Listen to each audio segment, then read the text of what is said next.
पहला क्वेश्चन है निम्नांकित समीकरण निकाय हल कीजिए और उत्तर की जांच कीजिए। जिसमें पहला है 3x + 2y बराबर 8 और 5x - 2y बराबर 16। तो देखिए यहाँ हमें यह जो दो समीकरण दिए गए हैं इसे हल करने के लिए किसी भी विधि का नाम नहीं दिया गया है। किसे हमें प्रतिस्थापन विधि द्वारा हल करना है या विलोपन विधि के द्वारा हल करना है। तो हमें जिसमें सुविधा होगा हम उस विधि के अनुसार इसे हल करेंगे। तो देखिए यहाँ जो चर y है इसका गुणांक बराबर है, जैसे यह 2y है और यहाँ भी 2y है, तो ये दोनों पद बराबर हैं और साथ ही यह प्लस और माइनस विपरीत चिन्ह के साथ है। तो इसे विलोपन विधि से हल करना बहुत ही आसान होगा।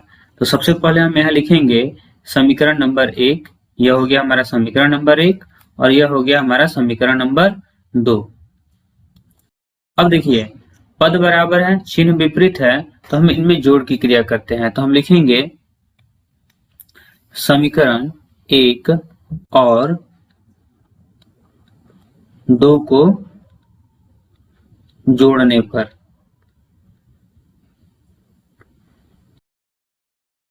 तो समीकरण 1 है हमारा 3x + 2y = 8 और समीकरण नंबर 2 है 5x - 2y बराबर 16। तो देखिए जोड़ने पर हमारा चिन्ह नहीं बदलता है, तो हम यहाँ चिन्ह नहीं बदलेंगे और यहाँ 2y प्लस में है और यहाँ 2y माइनस में है, तो ये दोनों पद बराबर हैं, चिन्ह विपरीत है तो आपस में कट जाएंगे। अब 3x और 5x को जोड़ेंगे तो ये हमें 8x के रूप में प्राप्त होगा और 16 और 8 को जोड़ेंगे तो यह 24 होगा। ठीक है, अब हम यहाँ लिख सकते हैं x बराबर 24/8 और 8 से हम 24 में भाग करेंगे तो 3 बार में भाग लगेगा। इस प्रकार हमें x की वैल्यू जो प्राप्त होगी वह 3 के रूप में प्राप्त होगा। ठीक है, अब हम x का मान किसी भी समीकरण में रख कर y का मान ज्ञात कर सकते हैं। तो हम यहाँ समीकरण 1 में x का मान रखेंगे, तो लिखेंगे समीकरण 1 में x का मान रखने पर समीकरण 1 है 3x + 2y = 8। तो अब यहाँ लिखेंगे 3 × 3, अब x के स्थान पर हम 3 लिखेंगे, प्लस 2y = 8। अब यह हो जाएगा 3 × 3 = 9 प्लस 2y बराबर 8। ठीक है, अब यह प्लस 9 जो है वह बराबर के उधर जाएगा तो वह -9 के रूप में हो जाएगा। तो हम यहाँ लिखेंगे 2y बराबर 8 - 9 या 2y बराबर -1 या y बराबर -1/2। यहाँ 2 गुना में है, अब बराबर किधर आएगा तो भाग में हो जाएगा। तो देखिए यहाँ x और y का मान हमें प्राप्त हो चुका है। अब प्रश्न में हमसे यह कहा गया है कि उत्तर की जांच कीजिए, तो हम यहाँ उत्तर की जांच करेंगे। तो हम यहाँ लिखेंगे उत्तर की जांच। अब सबसे पहले हम समीकरण 1 से जांच करते हैं, समीकरण 1 से। तो देखिए समीकरण 1 हमारा है 3x + 2y बराबर 8। तो अब यहाँ हम x के स्थान पर 3 रखेंगे तो यह हो जाएगा 3 × 3 प्लस, और y के स्थान पर हम 1/2 रखेंगे तो यह होगा 2 × -1/2 बराबर 8। तो देखिए यह 2 से 2 कट जाएगा। ठीक है, और 3 का जब हम गुना करेंगे तो यह 9 प्राप्त होगा और यह प्लस है और यहाँ -1/2 है तो यह माइनस होगा, तो प्लस माइनस -1 बराबर 8। अब देखिए 9 में से अगर 1 को हम घटाते हैं तो हमें 8 प्राप्त होता है बराबर 8। ठीक है, तो देखिए यहाँ बायां पक्ष और दायां पक्ष दोनों बराबर हैं, तो समीकरण 1 से हमारा उत्तर सही है। अब हम इसे समीकरण 2 में भी रखकर जांच करेंगे, तो लिखेंगे समीकरण 2 से। समीकरण 2 है 5x - 2y बराबर 16। तो देखिए फिर से x के स्थान पर हम 3 रखेंगे, माइनस 2 × -1/2, y का मान है -1/2 बराबर 16। अब देखिए यह 2 से 2 कट जाएगा और 5 और 3 का जब हम गुना करेंगे तो यह 15 होगा और यहाँ माइनस है, यहाँ भी माइनस है, माइनस और माइनस का गुना होने पर यह प्लस हो जाएगा, +1 बराबर 16। ठीक है, या 15 और 1 को जोड़ेंगे तो यह 16 होगा बराबर 16। तो देखिए 16 बराबर 16 आ रहा है, इसका मतलब हमारा बायां पक्ष और दायां पक्ष दोनों बराबर हैं, इसलिए हमारा प्राप्त हल सही है। ठीक है, तो हम लिख सकते हैं अतः प्राप्त हल सही है। ठीक है, अब हम दूसरे नंबर क्वेश्चन को करेंगे। दूसरा क्वेश्चन है 4x प्लस 6y बराबर 9 और दूसरा समीकरण है 4x minus 2y equal to minus 11। तो ये हमारा समीकरण नंबर 1 हो जाएगा। ठीक है, और ये हमारा समीकरण नंबर 2 हो जाएगा। अब देखिए यहाँ x का मान दोनों समीकरण में बराबर है, 4x और चिन्ह दोनों में क्या है, प्लस है। तो जब दोनों में सजातीय चिन्ह होता है तो हम घटाने की क्रिया करते हैं, और जब दोनों में विजातीय चिन्ह होता है मतलब अलग अलग चिन्ह होते हैं तो हम वहां जोड़ने का कार्य करते हैं। जैसे कि प्रश्न नंबर 1 में यहाँ दोनों का चिन्ह अलग अलग था, तो यहाँ हमने दोनों समीकरणों को जोड़ने का कार्य किया था। ठीक है, अब यहाँ दोनों का चिन्ह समान है, प्लस कुछ नहीं है मतलब प्लस है, तो हम यहाँ घटाने का कार्य करेंगे। ठीक है, तो लिखेंगे समीकरण 1 में से समीकरण 2 को घटाने पर। ठीक है, तो समीकरण 1 हमारा है 4x प्लस 6y बराबर 9 और समीकरण 2 हमारा है 4x माइनस 2y बराबर माइनस 11। अब घटाने का कार्य करना है तो यह चिन्ह बदल जाएगा, यह माइनस हो जाएगा, यह माइनस है तो प्लस हो जाएगा, यह माइनस है तो यह भी प्लस हो जाएगा। अब देखिए यह प्लस माइनस पद बराबर है तो यह कट जाएंगे। अब 6 में 2 जोड़ेंगे तो यह 8y होगा बराबर 11 में अगर हम 9 को जोड़ेंगे तो 11 और 9 20 हो गया। ठीक है, या y बराबर 20/8। अब 8 से अगर 20 में भाग करेंगे तो 4 से भाग करेंगे, 4 दूनी 8, 4 पचे 20। इस प्रकार y का मान हमें 5/2 के रूप में प्राप्त होगा। ठीक है, अब समीकरण 1 में अगर हम y का मान रखें तो x का मान हम प्राप्त कर सकते हैं। तो हम लिखेंगे समीकरण 1 में y का मान रखने पर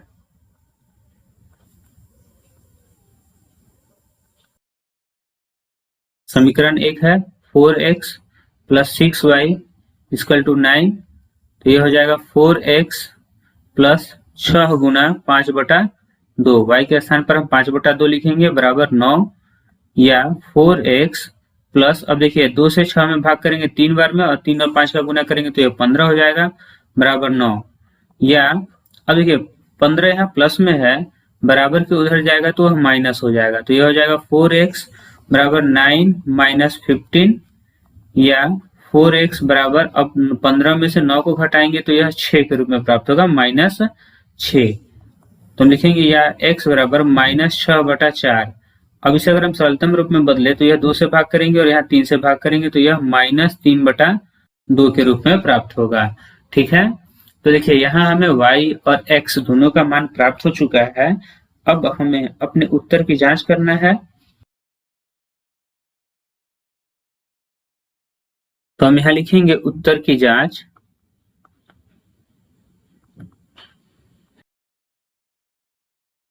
और सबसे पहले हम समीकरण 1 से तो समीकरण 1 है हमारा 4x प्लस 6y बराबर 9। तो अब देखिए हम x के स्थान पर -3/2 रखेंगे तो ये हो जाएगा -3/2 प्लस 6। अब y के स्थान पर हम 5/2 लिखेंगे तो लिखेंगे गुना 5/2 बराबर 9। ठीक है, अब इसे हल करेंगे तो 2 से 4 में भाग करेंगे 2 बार में और 2 से 6 में भाग करेंगे 3 बार में। अब 2 और -3 का गुना करेंगे तो यह -6 होगा, प्लस 5 और 3 का गुना करेंगे तो यह 15 होगा बराबर 9। और 15 में से अगर -6 को घटाएंगे तो यह हमें 9 के रूप में प्राप्त होगा, 9 बराबर 9। तो देखिए यहाँ बायां पक्ष और दायां पक्ष दोनों हमारा समान है, इसका मतलब समीकरण 1 से हमारा उत्तर सही है। अब हम समीकरण 2 में भी इसे मान रखकर जांच करेंगे। तो समीकरण 2 से समीकरण 2 है 4x माइनस 2y बराबर -11। तो यहाँ लिखेंगे 4 गुना, अब x के स्थान पर हम -3/2 रखेंगे तो यह हो जाएगा -3/2 -2 गुना, अब y के स्थान पर हम रखेंगे 5/2 तो यह हो गया 5/2 बराबर -11। अब देखिए 2 से 2 में भाग लग गया एक बार में और 2 से 4 में भाग करेंगे 2 बार में, तो यह हो जाएगा 2 और -3 का गुना करेंगे तो -6 -5 बराबर -11। अब देखिए -6 और -5 को जोड़ेंगे तो यह -11 बराबर -11 के रूप में प्राप्त होगा। तो यहाँ भी हमारा बायां पक्ष और दायां पक्ष दोनों बराबर है, तो हम यहाँ लिख सकते हैं अतः प्राप्त हल सही है। ठीक है, अगला प्रश्न है 2 अंकों वाली किसी संख्या और उस संख्या के अंकों के क्रम को उलट देने पर प्राप्त हुई संख्या का योगफल 121 है तथा अंकों में 3 का अंतर है, संख्या ज्ञात कीजिए। अब देखिए यहाँ 2 अंकों वाली एक संख्या कहा गया है और उनके अंकों के क्रम को भी उलट दिया जा रहा है। इसका मतलब हमें संख्या के दोनों अंक इकाई और दहाई को मानना होगा। तो हम लिखेंगे माना कि इकाई का अंक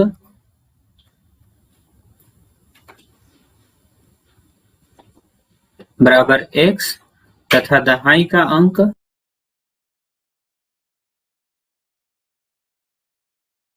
बराबर y। अब इकाई और दहाई के अंक जब हमें पता हो गए तो अब हम इससे संख्या का निर्माण करेंगे। तो लिखेंगे संख्या बराबर यह हो जाएगा 10y प्लस x। ऐसा क्यों हुआ, इसके लिए मैं अपने पिछले वीडियो में आपको बताया है, इसे एक बार और दोहरा लेते हैं। जैसे अगर कोई भी संख्या मान लिया कि 37 है तो इसमें 2 अंक है, यह इकाई का अंक है और यह दहाई का अंक है। तो इकाई के अंक का स्थानीय मान अगर हमें ज्ञात करते हैं तो यह 7 गुना 1 बराबर 7 लिखते हैं और दहाई के अंक का जब स्थानीय मान ज्ञात करते हैं तो यह 3 गुना 10 बराबर 30 लिखते हैं। मतलब दहाई के स्थान पर जो भी अंक आता है हम उसमें 10 का गुना करते हैं। तो यहाँ दहाई के स्थान पर y है, इसलिए हमने यहाँ 10 का गुना किया है। ठीक है, और इकाई के स्थान पर अंक जो होता है उसमें हम 1 से गुना करते हैं, इसलिए हमने x में 1 का गुना किया है तो x ही प्राप्त हुआ है। ठीक है, अब प्रश्न में अंकों के क्रम को उलट देने पर प्राप्त हुई संख्या, इसका मतलब हमें अंकों का क्रम को पलटने पर एक नई संख्या प्राप्त हो रही है, तो हम उसे भी यहाँ ज्ञात करेंगे और लिखेंगे नई संख्या बराबर, अब यह जो नई संख्या है इसमें अंकों का क्रम बदल जा रहा है, मतलब इकाई पर x है तो अब वह दहाई पर चला जाएगा और इसका मतलब यह है कि अब 10 में हम x में अब हम 10 से गुना करेंगे और y में 1 से गुना करेंगे, तो नई संख्या में 10x प्लस y के रूप में प्राप्त होगा। ठीक है, अब देखिए अब हम देखेंगे कि प्रश्न के पहले भाग में क्या कहा जा रहा है। तो देखिए प्रश्न का पहला भाग यहाँ से यहाँ तक है जिसमें कहा जा रहा है 2 अंकों वाली किसी संख्या और उस संख्या के अंकों का क्रम उलट देने पर प्राप्त हुई नई संख्या का योगफल, मतलब इन दोनों संख्याओं का योगफल 121 है। तो हम यहाँ लिखेंगे प्रश्नानुसार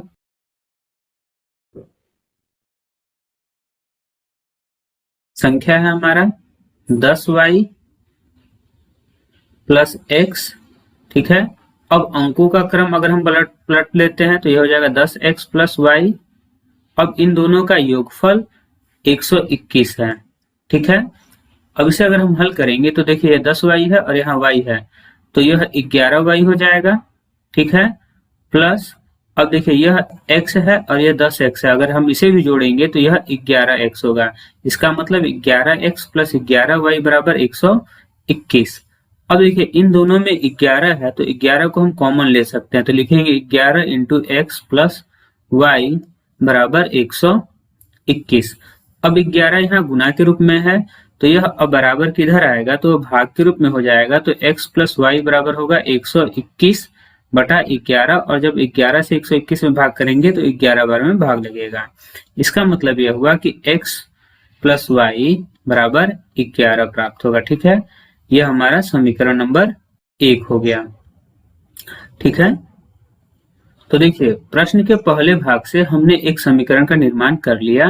अब प्रश्न के दूसरे भाग से हम एक और समीकरण का निर्माण करेंगे और दूसरे भाग में कहा गया है अंकों में 3 का अंतर है, मतलब यह जो इकाई और दहाई अंक है इनमें 3 का अंतर है, तो हम इसे लिख सकते हैं x माइनस वाई बराबर 3।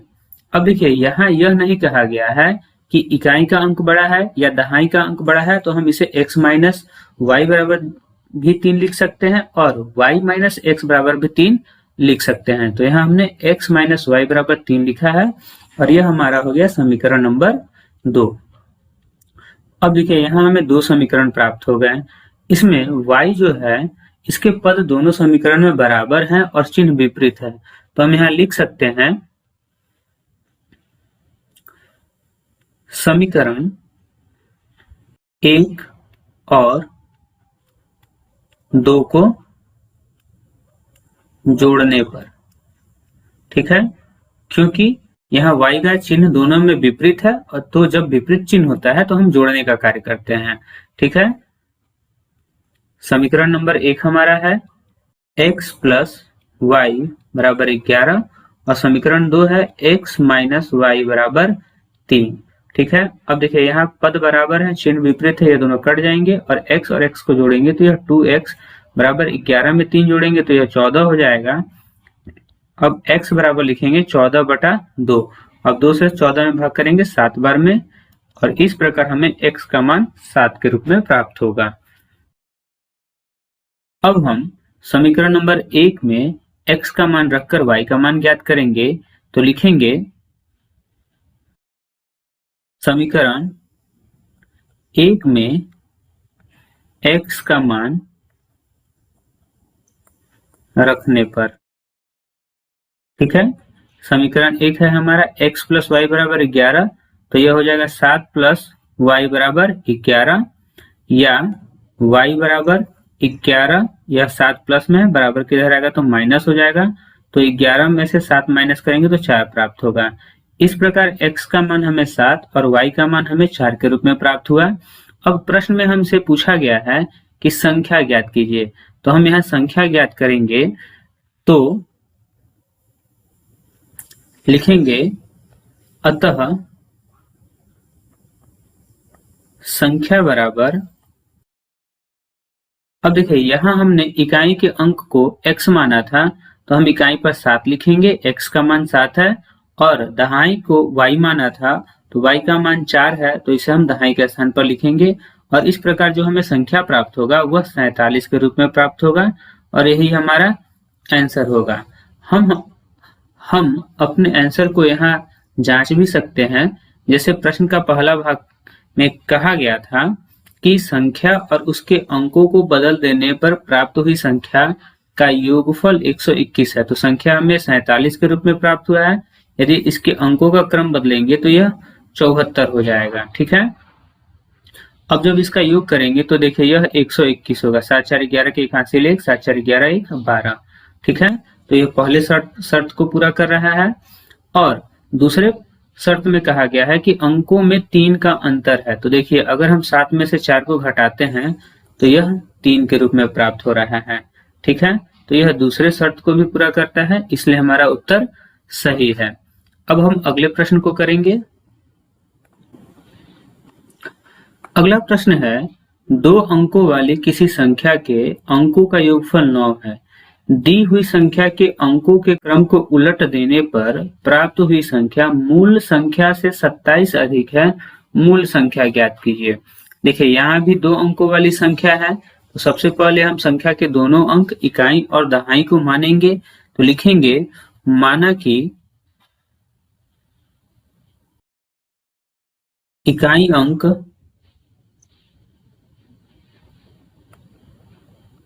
बराबर x और दहाई अंक बराबर y, ठीक है। अब यहाँ संख्या की बात की गई है तो हम यहाँ संख्या भी बनाएंगे, तो लिखेंगे संख्या बराबर दहाई का अंक हमारा y है, इसलिए हम y में 10 का गुना करेंगे तो ये हो जाएगा 10y प्लस x, ठीक है। साथ ही प्रश्न में अंकों के क्रम को उलट देने पर प्राप्त हुई संख्या के बारे में भी कहा गया है, तो हम यहाँ लिखेंगे नई संख्या या फिर हम यहाँ लिख सकते हैं अंकों का क्रम पलटने पर प्राप्त हुई नई संख्या बराबर, यह हो जाएगा 10x प्लस वाई। ठीक है, अब हम देखेंगे कि प्रश्न में क्या कहा गया है, तो उसके लिए लिखेंगे प्रश्नानुसार।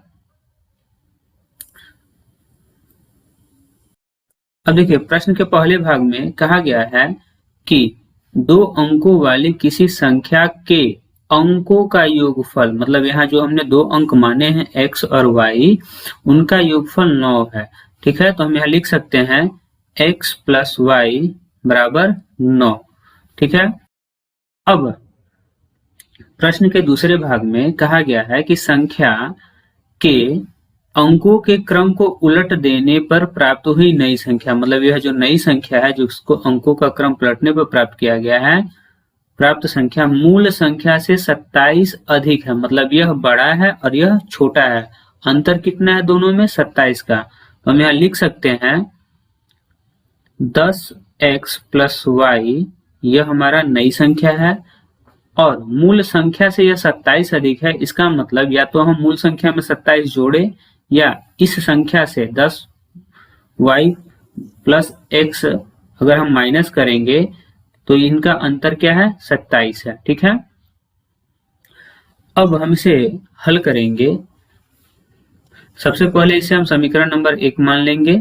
ठीक है, यह प्रश्न के पहले भाग से हमें एक समीकरण प्राप्त हो गया और दूसरे प्रश्न से हमें एक समीकरण प्राप्त करना है, तो हम इसे हल करेंगे। तो यह होगा 10x। अब देखिए यह ब्रैकेट के अंदर यहाँ माइनस है और तो यहाँ माइनस है, तो ब्रैकेट के अंदर जो प्लस है वह माइनस में बदल जाएगा, तो यह होगा माइनस x।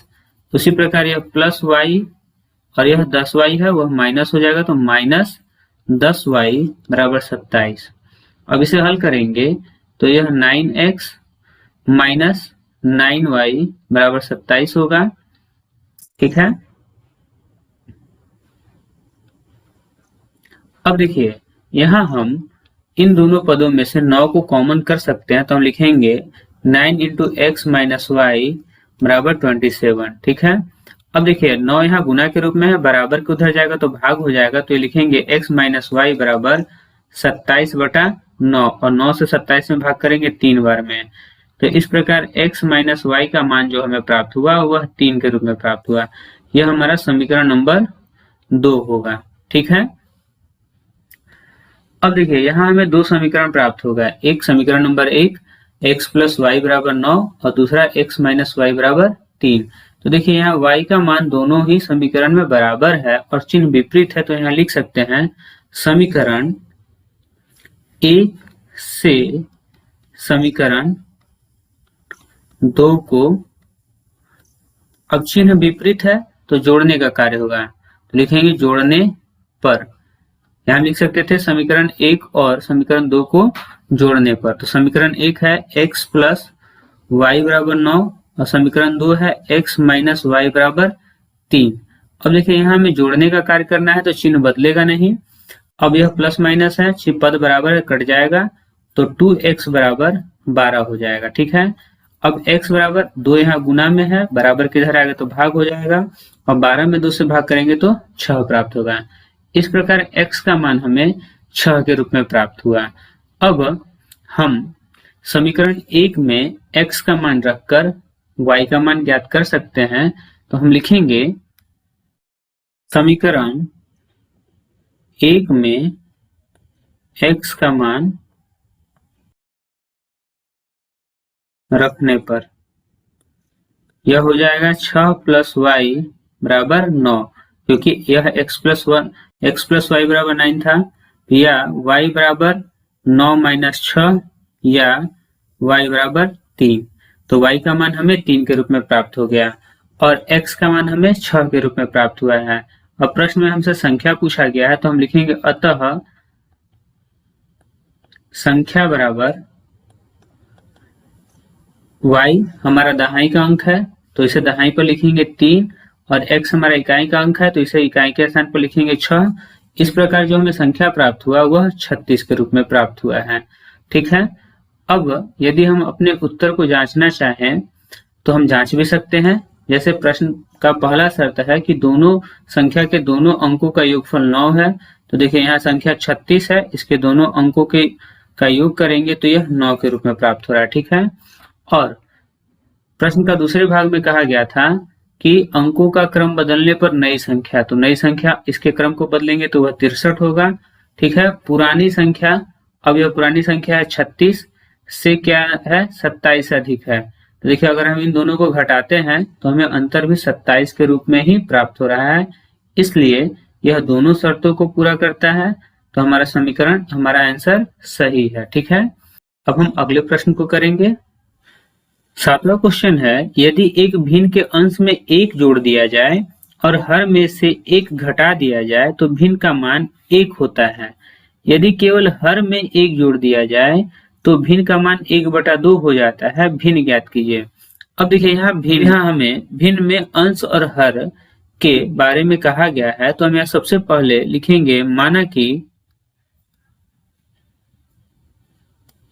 भिन्न का अंश बराबर x, ठीक है, और हर बराबर y। ठीक, अब देखिए यहाँ हमने भिन्न के अंश और हर को मान लिया, तो इससे जो हमें भिन्न संख्या प्राप्त होगी वह होगा x बटा y, क्योंकि अंश बटा हर होता है। ठीक है, अब प्रश्न में जो कहा गया है हम उसके अनुसार कार्य करेंगे, तो लिखेंगे प्रश्नानुसार। अब देखिए प्रश्न के पहले भाग में कहा गया है कि एक भिन्न के अंश में 1 जोड़ दिया जाए, अंश में 1 जोड़ दिया जाए और हर में से 1 घटा दिया जाए। तो सबसे पहले हम ये दो कार्य को करते हैं, यह अंश बटा हर के रूप में है, इसके अंश में 1 जोड़ते हैं और हर में से 1 घटाते हैं, तो क्या होता है, भिन्न का मान 1 होता है, तो हम यहाँ लिखेंगे 1। अब इसे हल करेंगे तो हमें समीकरण नंबर 1 प्राप्त होगा, तो ये होगा x + 1। अब यहाँ हम वज्र गुणा विधि को अपनाते हैं, मतलब यहाँ जो अंश में संख्या है उसका गुना हम यहाँ जो हर में है, तो हर में कुछ नहीं है तो 1 है, तो इससे गुना करेंगे तो हमें वही संख्या प्राप्त होगा। अब 1 से अगर हम y - 1 में गुना करेंगे तो हमें y - 1 ही प्राप्त होगा। ठीक है, अब यहाँ हम चर राशि को एक तरफ और अचर को एक तरफ करेंगे, तो यह हो जाएगा x - y बराबर -2, यह +1 है, बराबर किधर आएगा, तो -1 हो जाएगा और माइनस माइनस जुटकर -2 हो जाएंगे। ठीक है, इस प्रकार यह हो गया हमारा समीकरण नंबर 1। अब प्रश्न के दूसरे भाग में कहा गया है कि केवल हर में 1 जोड़ दिया जाए तो भिन्न का मान 1/2 हो जाता है, तो यहाँ लिख सकते हैं x बटा y और हर में 1 जोड़ेंगे तो यह हो जाएगा 1/2 के बराबर। अब इनका जब हम क्रॉस गुना करेंगे तो यह 2 का गुना x में करेंगे तो यह 2x हो जाएगा बराबर, और y + 1 का गुना 1 में करेंगे तो हमें वही पद प्राप्त होगा y + 1, क्योंकि 1 से गुना करने पर हमें वही पद प्राप्त होता है, वही संख्या प्राप्त होता है। अब इसे हल करेंगे तो यह हो जाएगा 2x - y बराबर 1, यह हो गया हमारा समीकरण नंबर 2। अब देखिए समीकरण 1 और 2 में y का मान समान है और चिन्ह भी सजातीय है, तो यहाँ हम घटाने का कार्य करेंगे और लिखेंगे 1 से 2 को घटाने पर। ठीक है, तो समीकरण 1 है हमारा x - y बराबर -2 और समीकरण 2 है हमारा 2x - y बराबर 1। अब घटाने की क्रिया करना है तो यहाँ चिन्ह बदल जाएंगे, यह प्लस है माइनस हो जाएगा, यह माइनस है प्लस हो जाएगा और यह प्लस है तो माइनस हो जाएगा। ठीक है, अब देखिए यह प्लस माइनस है, पद बराबर है, आपस में कट जाएंगे। अब 2x में से x माइनस करेंगे तो यह -x प्राप्त होगा और -2 और -1 -3 होगा, माइनस माइनस आपस में कट जाएंगे और x का मान हमें 3 के रूप में प्राप्त होगा। अब देखिए हमें x का मान प्राप्त हो गया, अगर हम इसे समीकरण 1 में रखेंगे तो हमें y का भी मान आसानी से प्राप्त हो जाएगा, तो हम लिखेंगे समीकरण 1 में x का मान रखने पर। ठीक है, समीकरण 1 है x - y बराबर -2, तो यह हो जाएगा 3 - y बराबर -2, या -y बराबर, अब यह +3 है, बराबर किधर आएगा तो माइनस होगा, और -2 और -3 जुटकर माइनस पास हो जाएंगे, और यह माइनस माइनस आपस में कट कर y बराबर 5 के रूप में प्राप्त होगा। तो देखिए x का मान हमें 3 और y का मान हमें 5 के रूप में प्राप्त हुआ है, और प्रश्न में हमसे भिन्न संख्या पूछा गया है, तो हम लिखेंगे अतः भिन्न बराबर भिन्न हमारा x बटा y है, तो यहाँ हम अंश में 3 और हर में 5 लिखेंगे। इस प्रकार हमें भिन्न संख्या 3 बटा 5 के रूप में प्राप्त होगा, और यही हमारा आंसर होगा।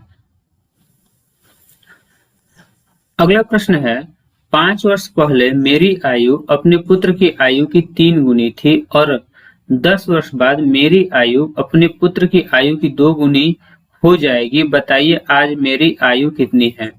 अब देखिए यहाँ प्रश्न में 3 समय की उम्र के बारे में बात की जा रही है। पहला 5 वर्ष पहले, दूसरा 10 वर्ष बाद, और तीसरा वर्तमान आयु।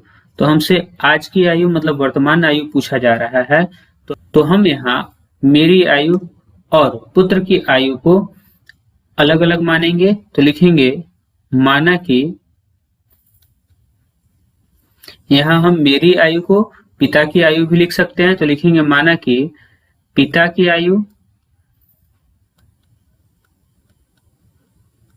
बराबर x वर्ष और पुत्र की आयु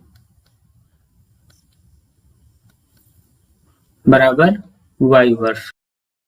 ठीक है, तो देखिए हमने पिता और पुत्र की आयु को अलग अलग मान लिया। अब यहाँ 5 वर्ष पूर्व और 10 वर्ष बाद आयु की बात की गई है, तो सबसे पहले हम समीकरण नंबर 1 बनाने के लिए प्रश्न के पहले भाग को पढ़ेंगे, जो कि है 5 वर्ष पहले मेरी आयु अपने पुत्र की आयु की 3 गुनी थी। ठीक है, तो सबसे पहले हम यहाँ 5 वर्ष पूर्व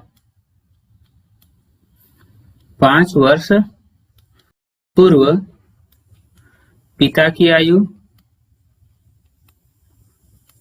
अब देखिए पहले पूछा गया है, तो 5 वर्ष पहले आयु 5 साल कम होगा, तो इसके लिए हम इसमें से 5 को माइनस करेंगे। ठीक है, तो वह हो जाएगा x माइनस 5 वर्ष, और 5 वर्ष पूर्व पुत्र की आयु, तो पुत्र की आयु भी 5 साल कम होगा, तो वो भी y माइनस 5 वर्ष होगा। ठीक है, तो देखिए 5 वर्ष पूर्व हमने पिता और पुत्र की आयु ज्ञात कर लिया। अब इसमें जो संबंध है वह 3 गुनी संबंध है, मतलब पिता की आयु पुत्र की आयु से 3 गुनी है। तो हम यहाँ लिख सकते हैं x माइनस 5 यह पिता की आयु है, और y माइनस 5 पुत्र की आयु है। तो पिता की आयु पुत्र की आयु की 3 गुनी है, इसलिए हम पुत्र की आयु में 3 से गुना करेंगे। तो इस प्रकार इसे हल करेंगे तो x माइनस 5 बराबर 3y माइनस 3 और 5 का गुना करेंगे तो 15 हो जाएगा। ठीक है, अब यहाँ से चर पद को एक तरफ लेकर आएंगे, तो x माइनस 3y बराबर माइनस 15, और यह माइनस 5 इधर आएगा तो प्लस 5 हो जाएगा। ठीक है, इस प्रकार x माइनस 3y बराबर माइनस 10, यह हमारा समीकरण नंबर 1 होगा। ठीक है, अब देखिए प्रश्न के दूसरे भाग में कहा गया है कि 10 वर्ष बाद, तो यहाँ सबसे पहले 10 वर्ष बाद पिता की आयु ज्ञात करेंगे, तो यह होगा x प्लस 10। ठीक है, क्योंकि 10 वर्ष बाद आयु में 10 को जोड़ना पड़ेगा। इसी प्रकार 10 वर्ष बाद पुत्र की आयु बराबर यह हो जाएगा y प्लस 10 वर्ष। ठीक है, अब देखिए इसमें जो संबंध है 10 वर्ष बाद मेरी आयु अपने पुत्र की आयु की 2 गुनी हो जाएगी, मतलब यह मेरी आयु है x प्लस 10 मतलब पिता की आयु बराबर यह पुत्र की आयु है y प्लस 10। अब इनमें संबंध क्या है, तो वह 2 गुनी हो जाएगी, पिता की आयु 2 गुनी हो जाएगी, इसलिए हम पुत्र में 2 से गुना करेंगे, तो यह हो जाएगा x प्लस 10 बराबर 2y प्लस 2 और 10 का गुना करेंगे तो 20 हो जाएगा। अब इसे हम चर को एक तरफ लेकर आएंगे, तो x माइनस 2y बराबर 20 प्लस 10 बराबर किधर जाएगा तो माइनस 10 हो जाएगा, तो ये होगा x माइनस 2y बराबर 10, और यह होगा हमारा समीकरण नंबर 2। अब देखिए यहाँ हमें 2 समीकरण प्राप्त हो गए, और इन दोनों समीकरण में x का मान जो है वह समान है, और चिन्ह भी सजातीय है तो हम यहाँ समीकरण 1 में से 2 को घटाएंगे जिससे कि x पद को हम विलोपित कर सके। तो इसके लिए हम लिखेंगे समीकरण 1 में से समीकरण 2 को घटाने पर, ठीक है। तो यह हो जाएगा x माइनस 3y बराबर -10, यह हमारा समीकरण 1 है, और x माइनस 2y बराबर 10, यह हमारा समीकरण नंबर 2 है। अब देखिए यहाँ घटाना है तो चिन्ह बदल जाएगा, यह माइनस हो जाएगा, यह प्लस हो जाएगा और यह माइनस हो जाएगा, ठीक है। चिन्ह विपरीत है, पद बराबर है, दोनों कट जाएंगे। अब 3y में से 2y को हम माइनस करेंगे तो यह माइनस y होगा और माइनस माइनस प्लस होकर 10 10 20 हो जाएगा, माइनस 20। अब माइनस से माइनस कट जाएगा और y का मान हमें 20 के रूप में प्राप्त होगा, ठीक है। तो यहाँ हमें पुत्र की आयु जिसे हमने y माना था उसका मान 20 वर्ष प्राप्त हुआ है। अब हम इसे समीकरण 1 या 2 में रखकर x का मान ज्ञात कर सकते हैं। तो हम लिखेंगे समीकरण 2 में y का मान रखने पर